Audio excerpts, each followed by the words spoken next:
تو رجعت کیوں ہوتی ہے؟ دو طرح کے وظائف ہوتے ہیں. ایک وہ وظیفے ہیں جو میرے اور آپ کے پیارے آقا جناب محمد الرسول اللہ صلی اللہ علیہ وسلم نے جو وظائف اور جو اذکار بتائے ہیں.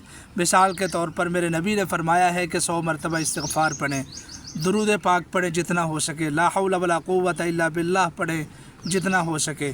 اب یہ وظیفے ایسے ہیں کہ درود پاک اور لا حول ولا قوت الا باللہ فرمایا کہ ان کو کھلا پڑھو جتنا بھی پڑھ سکو. اب ان دو وظیفوں کو بندہ جتنا بھی پڑھے تو انشاءاللہ رجعت نہیں ہوگی.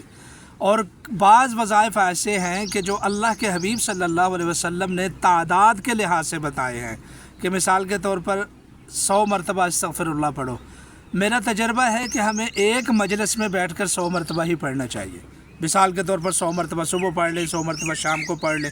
اس سے بھی زیادہ کرنا چاہتے ہیں 100 مرتبہ دن میں پڑھ لیں.